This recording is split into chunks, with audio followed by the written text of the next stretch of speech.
Hello and welcome back to the port. I'm the Gallican Major, and this is a review of the Russian Tier 7 cruiser, the Chapayev.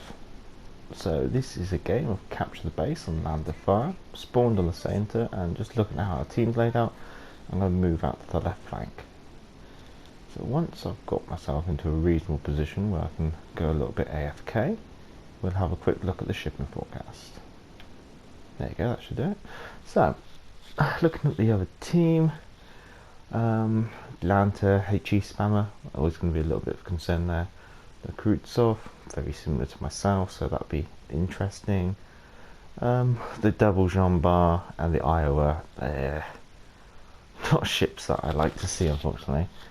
Oh god, and we got a tier 5 on our team, so we're kind of already, don't want to sound cruel, but you kind of say we're already like half a ship down almost, by someone being up tiered by 2. So I don't blame them for moving over. So I'm going to move over to try and support the, we call them the Richard Loos. Anyway, so the Chapayev, or as some of you may call her, the Chappie, survivability wise, you've got among the lowest HE pool for your tier, and then combine that with the only nation that you seem to beat in regards to HP is the British, and the Edinburgh does come with a very good heal in comparison to you, so actually you have the smallest HP pool as well. So that's just something to take into note. And then the other one is, as always, you don't come with a torpedo bulge, so that means there won't be any reduction for incoming torpedo damage, unlike the other nations. Artillery wise, so we've got 12 6-inch guns, so similar to the British. But all other nations have moved on to higher caliber guns, so that's a bit of a downside. We've got small guns. But generally, we've got generally good stats for in comparison to cruisers of this tier. So there's nothing exceedingly good, but there's nothing drastically bad with them. Is how to put it really. You got small caliber, you do reasonable damage, you got a reasonable turning speed, you got a reasonable range, reasonable chance to set on fire, so you haven't really got any downfalls there. It's just the general situation you're being put in. So you can't fault them, but you can't praise them. Torpedo wise, no, this is going to sound a bit like same old if you've been watching our previous reviews of the tier 5 and the tier 6, so prepared, you know this already, but torpedoes, so you have among the fastest torpedo speed. I think only one nation beats you by like 1 knot in maximum torpedo speed.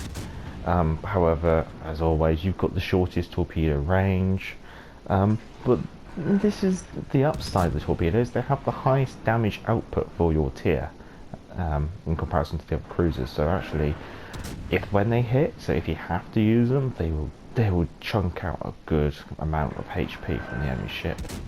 Might just switch to AP to see if I get an AP volley on the Scharnhorst. Maneuverability, again, same old. So we're among the fastest, we have the largest turning circle, and we have among the slowest reacting rudder speed.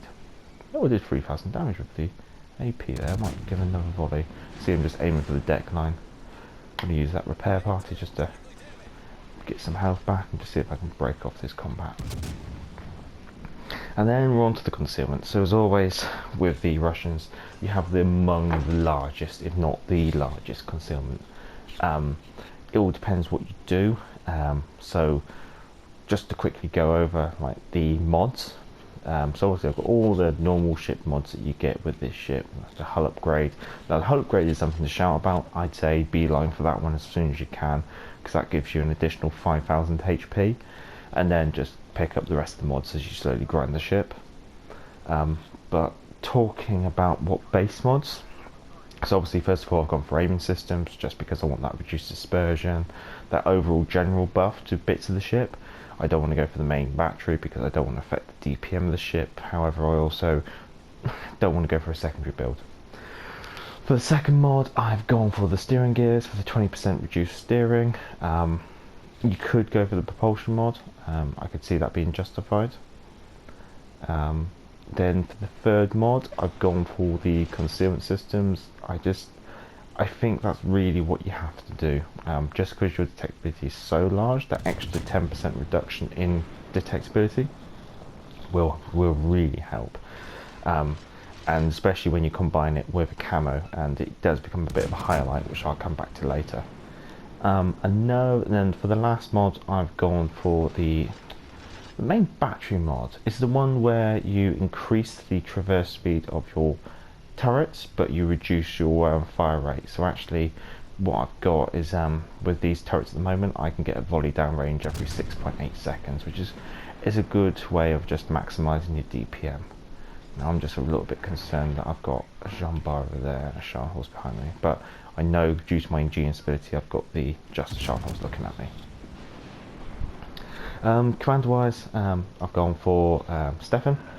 So just for that RDF ability and the Ingenious ability, I find with these, just because you are playing at that range,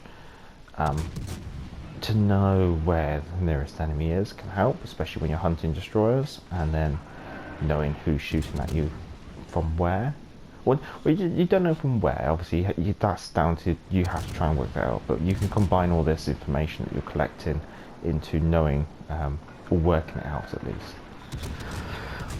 Now the consumables of the ship, so obviously you get sonar, as per always, so it's picks up torpedoes at 3.1 kilometers and picks up enemy ships at 4.4 kilometers, so that's actually quite good. Oh, knocked the torpedoes out of the Sharn Horse there. The other consumable is radar, so it's really good.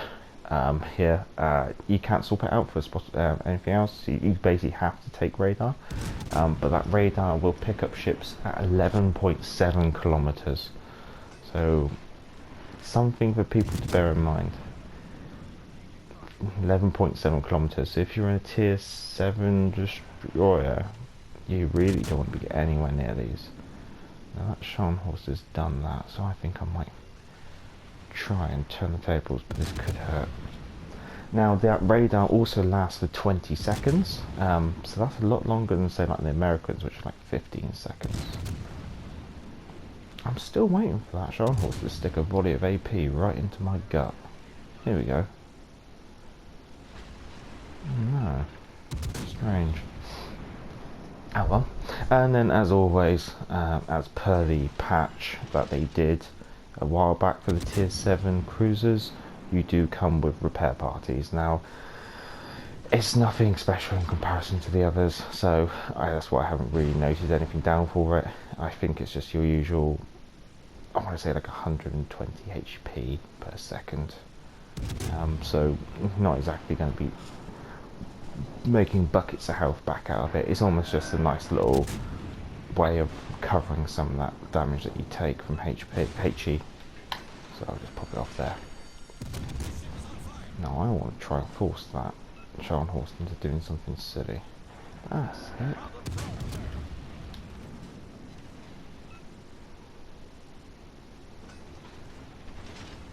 I'm predicting he's going to keep turning, so I'm just going to do that. And then I'm going to pop this on.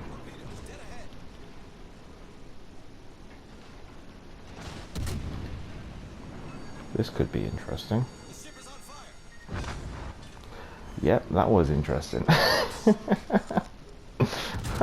So we're down to about half our health, and I'm the only one out on this flank, so this could go brown very quickly, and I'm pretty much cornered here, so I'm trying to debate whether to drop off, because what I've done is with that concealment mod and that type 4 camo, my detectability is 11.8 kilometers.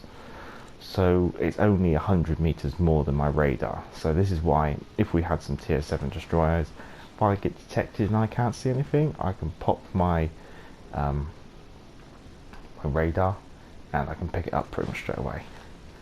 That Kutsov is pushing me. That Kutsov is pushing me. I am so done for here. So this is what happens when you get isolated. I've got battleship to my left, I've got the whole team, enemy teams here.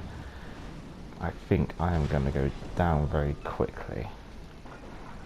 At least we can maybe try and show how to last stand, but with that Vanguard chipping in.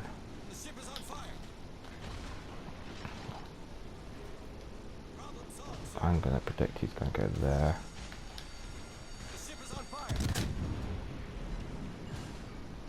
No, I didn't.